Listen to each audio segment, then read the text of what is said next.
축구의 역사를 새로 쓰는 이야기가 있습니다. 이야기의 주인공은 바로 손흥민, 그의 발밑에서 무한한 가능성이 펼쳐지는 축구 스타입니다. 최근 아스톤 빌라와의 경기에서 토트넘의 주전 5명이 빠진 상태에서도 손흥민은 혼자서 팀을 이끌었습니다. 그의 노력에도 불구하고 팀은 1대2로 패배했지만 그의 활약은 마치 영화 속 한 장면처럼 극적이었습니다. 손흥민은 이 경기에서 3번의 오프사이드로 골이 인정되지 않았음에도 불구하고 그의 경기력은 많은 이들에게 감탄을 자아냈습니다. 그는 단순히 골을 넣는 것이 아니라 팀의 공격을 주도하며 동료들에게 기회를 만들어 주었습니다. 그의 노력은 마치 영화 속 한 장면처럼 눈부셨지만 아쉽게도 결과는 그의 노력만큼 따라오지 못했습니다. 영국의 많은 매체들은 손흥민의 세계 최고의 골 결정력을 극찬했습니다. 하지만 이번 경기에서의 역전패와 오프사이드 골들이 이슈가 되면서 일부는 그를 비판하기 시작했습니다. 이러한 비판은 축구 통계 사이트들에서도 나타났으며 손흥민에게는 최하 평점이 주어졌습니다. 하지만 몇몇 전문가들은 이러한 평가가 공정하지 못하다고 지적합니다. 그들은 오프사이드 판정 이후의 클로즈업 장면만으로 손흥민을 평가하는 것은 옳지 않다고 말합니다. 그들은 손흥민의 실수가 아닌 주변 선수들이 기회를 날려버린 것이 문제라고 지적하며 손흥민이 제대로 된 찬스를 연결하지 못한 것이 이번 경기의 실체라고 설명합니다. 이러한 분석은 많은 축구 팬들에게 새로운 시각을 제공했습니다. 손흥민은 단순한 골스코어러가 아니라 팀의 공격을 이끄는 핵심 선수로서의 역할을 다시 한번 입증했습니다. 이 경기를 통해 그는 단순한 골잡이가 아닌 축구의 진정한 전사로서의 면모를 드러냈습니다. 11월 27일 런던의 토트넘 호스퍼 스타디움에서 열린 프리미어 리그 13라운드 경기는 축구 팬들에게 다양한 감정을 안겨주었습니다. 토트넘은 1대2로 역전패하며 리그 순위가 5위로 떨어지는 아픔을 겪었습니다. 특히 손흥민의 활약에 대한 평가는 팬들 사이에서 극과 극을 달리고 있습니다. BBC의 매치 오브 더 데이 프로그램은 이 경기에 대한 세세한 분석으로 큰 화제를 모았습니다. 특히 손흥민이 3번의 오프사이드 판정을 받은 것뿐만 아니라 그가 만들어낸 기회가 골로 연결되지 않은 장면들이 주목을 받았습니다. 경기 중 44분에 발생한 한 장면은 특히 이목을 끌었습니다. 호이 비에르가 힐의 패스를 받아 공을 잡았을 때 손흥민의 위치와 움직임이 팬들의 이목을 집중시켰습니다. 그가 뛰어들어가며 손을 들었던 타이밍이 온사이드 상황을 만들었다는 것입니다. 이러한 상황들은 축구 팬들 사이에서 다양한 반응을 불러일으켰습니다. 많은 이들은 손흥민의 3번의 오프사이드를 그저 실수로 보기 어렵다고 주장합니다. 그들은 손흥민이 이미 이번 시즌에 자신의 실력을 증명했기 때문에 단순히 오프사이드 상황만으로 그를 평가하는 것은 불공정하다고 느끼고 있습니다. 이 경기의 분석은 축구에 대한 팬들의 열정과 선수에 대한 이해도를 드러냈습니다. 손흥민의 플레이 스타일과 그가 경기에서 보여준 세밀한 움직임에 대한 깊은 분석이 이루어졌습니다. 이것은 단순히 스코어보드를 넘어서는 축구의 깊이와 복잡성을 보여주는 사례입니다. 손흥민의 이번 경기는 그가 단순한 스트라이커가 아니라 전략적인 플레이어임을 다시 한번 입증했습니다. 그의 활약은 팀의 승리로 이어지지 못했지만 축구 팬들에게는 그의 실력과 헌신을 다시 한번 상기시켜 주었습니다. 이러한 분석과 평가는 손흥민이 앞으로도 축구계에서 중요한 역할을 계속할 것임을 예고합니다.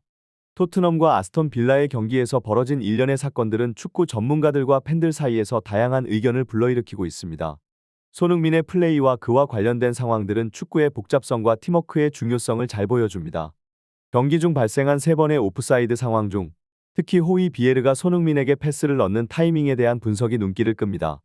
전문가들은 호이 비에르가 망설이면서 패스를 늦게 넣어 이로 인해 손흥민이 오프사이드에 걸리는 상황을 만들었다고 지적합니다.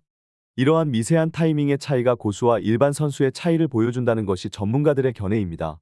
두 번째 오프사이드 상황에서는 존슨이 이미 오프사이드 위치에 있었기 때문에 손흥민의 실수가 아니라고 평가됩니다. 또한 세 번째 골 상황은 골대에 맞고 튕겨나온 것으로 손흥민의 라인 브레이킹 능력과는 별개의 문제라고 전문가들은 분석합니다. 이러한 분석에도 불구하고 많은 축구 팬들은 손흥민이 만들어낸 기회를 팀 동료들이 살리지 못한 점에 더 많은 초점을 맞추어야 한다고 주장합니다. 특히 전반 7분경 클로셉스키가 힐에게 넣어준 침투 패스 상황에서 힐이 손흥민에게 적절한 패스를 주지 않고 슛을 시도해 공중에 날려버린 장면이 큰 논란을 일으켰습니다. 이러한 상황은 팀워크와 개인 기량의 중요성을 동시에 보여줍니다. 한편으로는 개별 선수들의 기량이 경기의 흐름에 큰 영향을 미치지만 동시에 팀 전체의 조화와 협력이 필수적임을 보여주는 사례입니다. 손흥민의 뛰어난 기량이 팀 동료들과의 연결고리에서 충분히 발휘되지 못한 것은 팀 전체의 아쉬움으로 남습니다. 이 경기를 통해 손흥민의 개인적인 능력과 팀 내에서의 역할에 대한 깊이 있는 분석과 논의가 필요함을 다시 한번 확인할 수 있습니다. 그의 플레이는 단순히 개인적인 실력을 넘어서 팀 전체의 역동성과 전술적 선택에 큰 영향을 미치고 있음을 보여줍니다. 축구 경기에서 발생하는 수많은 상황 중 토트넘과 아스톤 빌라의 경기에서 손흥민과 그의 팀 동료들 사이의 연계 문제가 두드러졌습니다. 손흥민의 위치 선정과 골 결정력은 탁월하지만 팀 동료들과의 연계가 원활하지 못한 장면들이 여러 차례 포착되었습니다. BBC의 매치 오브 더 데이 패널들은 한 장면을 분석하며 손흥민의 위치가 우수했음에도 불구하고 그에게 정확한 패스가 이루어지지 않은 점을 지적했습니다. 특히 존슨이 이미 오프사이드 상황이었던 장면에서 손흥민에게 패스를 해야 할 타이밍이 있었음에도 불구하고 이를 놓친 것으로 분석되었습니다. 손흥민이 상대 골키퍼와 마주할 때까지 공이 도달하는 늦은 타이밍은 팀 동료들이 손흥민의 움직임을 제대로 파악하지 못하고 있음을 나타냅니다. 전문가들은 동료들의 이해도 부족과 패스 실력이 손흥민에게 제대로 된 기회를 제공하지 못하고 있다고 지적했습니다. 이러한 분석은 손흥민이 골 결정 상황에 있었음에도 불구하고 힐이 중앙으로 쇄도하는 손흥민에게 크로스를 올리는 상황에서도 드러났습니다. 이 크로스는 손흥민이 놓치는 결과를 낳았으며 전문가들은 포스테코글루 감독이 누차 주문한 땅볼 패스와는 달리 높은 크로스를 선택한 것이 문제였다고 분석했습니다. 이러한 상황들은 팀의 전술적 조화와 개별 선수들의 이해도가 얼마나 중요한지를 강조합니다. 연습과 실전에서의 차이, 팀 동료들의 손흥민 이해도 부족, 그리고 전술적 지시사항의 불이행은 경기 결과에 큰 영향을 미칩니다.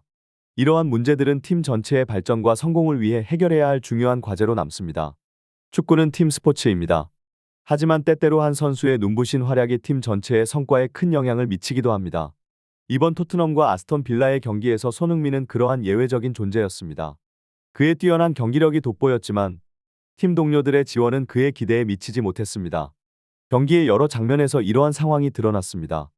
예를 들어 전반 3분경 벤탄쿠르가 손흥민에게 연결한 패스를 손흥민이 노련하게 수비수 사이로 넣어주었지만 크로스프스키가 이를 마무리하지 못했습니다. 이어서 후반 71분경 손흥민이 만든 또 다른 기회에서도 존슨과 클로셉스키의 느린 움직임과 부정확한 터치로 결국 골로 연결되지 못했습니다. 축구 전문가들은 현재 토트넘의 스쿼드가 최선을 다하고 있다고 평가하면서도 존슨과 힐의 활약 부족을 지적했습니다. 만약 이 두 선수가 더 잘했다면 손흥민은 더 많은 골을 기록할 수 있었을 것이라는 분석입니다. 이러한 분석에 대해 일부는 토트넘에 대한 냉정한 평가를 내놓으며 팀 구성과 전략에 대한 비판적인 시각을 보였습니다. 이들은 일부 선수들의 이적에 대해 비꼬면서 토트넘에서의 성과가 개선되지 않으면 다시 토트넘으로 돌아가야 한다고 주장했습니다. 이는 축구의 이적 시장에 대한 일반적인 인식과 그 복잡성을 반영한 것입니다. 또한 전문가들은 주전 선수들이 대거 빠진 토트넘을 상대로 아스톤 빌라가 다수의 기회를 내준 것에 주목해야 한다고 분석했습니다. 이는 아스톤 빌라의 감독 우나 예메리에 대한 비판적인 시각을 드러내는 부분이기도 합니다.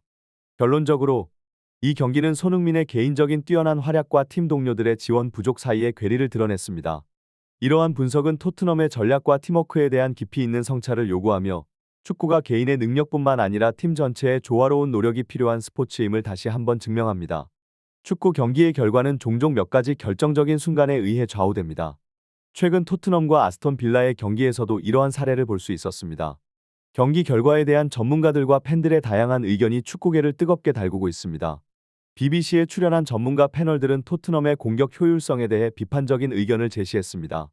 그들은 토트넘의 슛 대비 골 수치가 매우 낮다고 지적하며 특히 양쪽 윙어의 골 결정력과 연계 능력이 빅리그에서 요구되는 수준에 미치지 못한다고 냉정하게 평가했습니다. 이러한 분석은 팀의 전술적 문제와 개별 선수들의 기량 부족을 지적하는 것으로 팀 전체의 성장과 발전을 위한 중요한 지표가 됩니다. 한편 경기를 지켜본 많은 축구팬들은 다이어가 몸을 푸는 장면을 보고 걱정했으나 그가 경기에 출전하지 않아 안도의 한숨을 쉬었다고 말했습니다. 일부 팬들은 포스테코글루 감독의 결정을 지지하며 그를 명장이라고 칭하며 이에 대해 다른 많은 팬들도 공감을 표했습니다. 이러한 팬들의 반응은 감독의 전술적 선택과 선수 배치에 대한 다양한 의검을 보여줍니다. 이러한 분석과 반응은 축구 경기의 복잡성과 전략적 요소 그리고 팬들의 열정적인 관심을 드러내는 사례입니다.